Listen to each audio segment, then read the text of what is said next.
오늘의 주요 뉴스 함께 살펴보겠습니다. 첫 번째 소식입니다.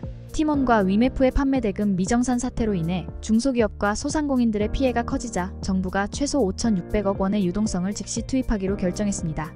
정부는 29일 오전 정부 서울청사에서 김범석 기획재정부 1차관 주재로 관계부처 태스크포스 2차 회의를 열어 이 같은 내용의 위메프 티몬 사태 대응 방안을 발표했습니다. 우선 중소기업과 소상공인들이 판매 대금을 받지 못해 어려움을 겪는 상황을 해소하기 위해 중소벤처기업진흥공단과 소상공인시장진흥공단을 통한 긴급경영 안정자금 최대 2,000억 원과 신용보증기금, 기술보증기금 협약 프로그램 3,000억 원의 유동성을 각각 지원하기로 했습니다. 여행사 2차 보전에도 600억 원을 지원할 계획입니다. 이와 함께 피해 기업의 대출과 보증 만기를 최대 1년 연장하고 종합소득세와 부가가치세 납부기한을 최대 9개월 연장하는 세정 지원도 진행합니다. 다른 온라인 플랫폼 입점을 지원하고 항공사, 여행사 협의를 바탕으로 항공권 취소 수수료 면제도 지원할 계획입니다. 소비자 피해와 관련해서는 여행사, 카드사, 전자지급결제 대행사와의 협조를 통해 신속한 환불 처리를 지원하고 이미 구매한 상품권에 대해 소비자가 정상적으로 사용하거나 환불받을 수 있도록 사용처 및 발행사의 협조를 유도할 계획입니다. 피해 구제를 위해 금융감독원과 소비자원의 민원 접수 전담 창구를 운영하고 내달 1일부터 9일까지 소비자원을 통해 여행, 숙박, 항공권 피해 소비자의 집단 분쟁 조정 신청을 접수할 예정입니다. 현재까지 업체로부터 파악된 미정산 금액은 약 2,100억 원으로 추산되지만 향후 정산 기일이 다가오는 거래분까지 감안하면 피해 규모는 커질 것으로 보입니다.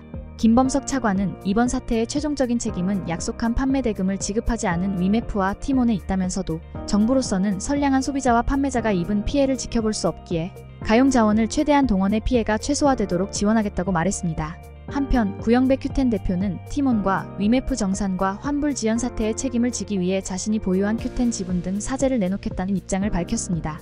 구 대표는 이번 티몬과 위메프 정산 지연 사태로 피해를 입은 고객들과 관계된 모든 파트너사 그리고 국민 여러분께 머리 숙여 깊이 사죄드린다며 고객 피해를 최소화하고 신속한 대처로 사태 확산을 막겠다고 밝혔습니다.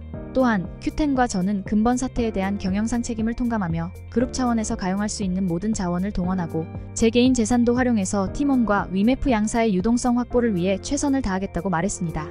구 대표는 자신의 재산 대부분인 큐텐 지분 전체를 매각하거나 담보로 활용해 이번 사태 수습에 사용하겠다고 약속했습니다. 다음 뉴스입니다.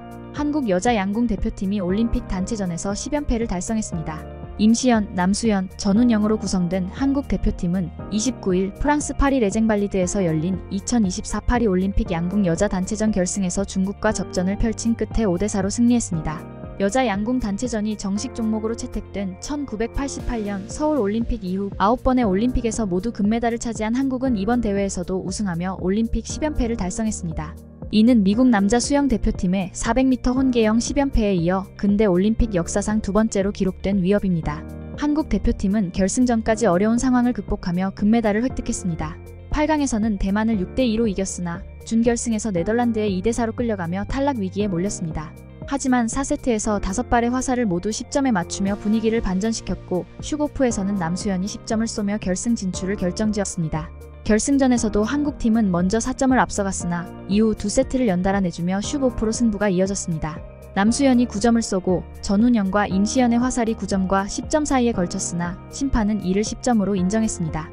결국 한국팀은 27점을 기록한 중국팀을 누르고 승리를 확정지었습니다. 이번 금메달은 한국 여자 양궁 대표팀이 올해 월드컵 1, 2차 결승에서 중국에 패배한 아픔을 씻어낸 결과입니다.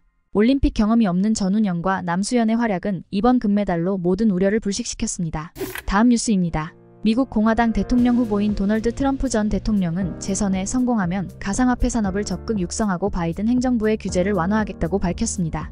트럼프 전 대통령은 27일 테네시주 내슈빌에서 열린 비트코인 2024 컨퍼런스에서 미국이 지구의 가상화폐 수도이자 세계의 비트코인 슈퍼파워가 되도록 하겠다고 발표했습니다. 그는 미국 정부가 현재 보유하거나 미래에 획득하게 될 비트코인을 100% 전량 보유하는 게 내 행정부의 정책이 될 것이라며 이것이 미국의 전략적 비트코인 비축량의 핵심이 될 것이라고 말했습니다.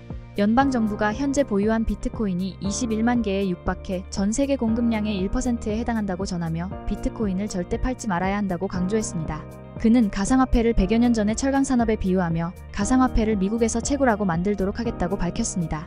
이어 우리가 가상화폐와 비트코인 기술을 받아들이지 않으면 중국이나 다른 나라들이 장악할 것이라고 경고했습니다.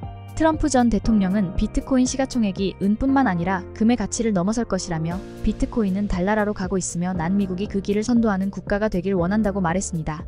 그는 바이든 행정부의 가상화폐 규제 정책을 비판하며 지난 3년 반 동안 현 정부는 가상화폐와 비트코인을 상대로 전쟁을 벌였다고 주장했습니다. 또한 비트코인 대통령자문위원회를 설치해 산업 전체에 도움이 되는 투명한 규제 지침을 마련하겠다고 밝혔습니다. 우리는 규제하겠지만 규정은 여러분의 산업을 사랑하는 사람들이 만들 것이라고 덧붙였습니다. 아울러 재임 기간 중앙은행이 디지털 화폐를 발행하는 일은 결코 없을 것이라며 비트코인과 가상화폐는 그 어느 때보다 치솟을 것이라고 예측했습니다. 다음 뉴스입니다. 파리올림픽이 시작되면서 살인적인 물가로 관광객들의 원성이 높아지고 있습니다. 경기 티켓 가격과 대중교통 요금, 주요 관광지 입장료가 크게 인상된 것입니다. 두 명이 파리올림픽을 즐기려면 수천만 원의 예산이 필요합니다. 가장 비싼 티켓은 개회식 티켓으로 1,600에서 2,700유로에 달했습니다. 좋은 자리에서 연인과 개회식을 보려면 5,400유로, 한화 약 800만 원이 필요합니다. 남자 육상 100m 결승 시야 제한 좌석도 295유로 약 45만 원이며 가장 비싼 좌석은 980유로 약 150만 원입니다. 남자 농구 결승전 티켓도 최대 980유로입니다. 올림픽에 출전하는 스포츠 스타들도 티켓 가격에 문제를 제기했습니다. 2020 도쿄올림픽 유도 금메달리스트 아망딘 비샤르는 자신의 X 계정에 가족들이 우리를 보러 오려면 은행에서 대출을 받아야 할 것 같다고 했습니다. 다음 뉴스입니다. 오픈AI가 25일 서치GPT의 프로토타입을 공개했습니다. 서치GPT는 최신 정보를 바탕으로 답변을 제공하며 출처를 명확히 표시하는 것이 특징입니다. 서치GPT는 사용자 질문에 대해 요약된 검색 결과를 소스링크와 함께 제공합니다. 후속 질문에도 상황에 맞는 응답을 제공하며 사용자는 대화하듯이 연속적으로 검색할 수 있습니다. 검색 결과는 텍스트뿐만 아니라 이미지로도 나타납니다. 오픈AI는 서치GPT는 명확하고 관련 출처를 가진 빠르고 시의적절한 답변을 목표로 한다고 밝혔습니다. 데모 영상에서는 사용자가 8월 노스캐롤라이나에서 열리는 뮤직 페스티벌을 검색하자 서치GPT가 주요 행사를 포스터와 함께 나열했습니다. 사용자가 가족 친화적인 행사인가라고 추가 질문을 하자 서치GPT는 그렇다며 답변을 이어갔습니다. 오픈AI는 웹에서 답변을 얻으려면 많은 노력이 필요하고 여러 번 시도해야 하는 경우가 많다며 서치GPT를 통해 웹의 실시간 정보를 더 빠르고 쉽게 찾을 수 있다고 설명했습니다. 또한 서치GPT를 챗GPT에 통합할 계획도 밝혔습니다. 샘 올트먼 오픈AI 최고 경영자는 자신의 X 계정에 우리는 현재보다 훨씬 더 나은 검색을 만들 여지가 있다고 언급했습니다. 오픈AI는 언론사 및 크리에이터들과 협력해 고품질의 콘텐츠에 접근할 기회를 제공하겠다고 밝혔습니다. 최근 오픈AI는 뉴스코프, 파이낸셜 타임스 등 주요 언론사들과 콘텐츠 공급 및 라이선스 계약을 맺었습니다. 또한 지역 정보와 전자상거래에서 소비자 경험을 높이겠다고 밝혀 이 시장에도 진출할 것을 시사했습니다.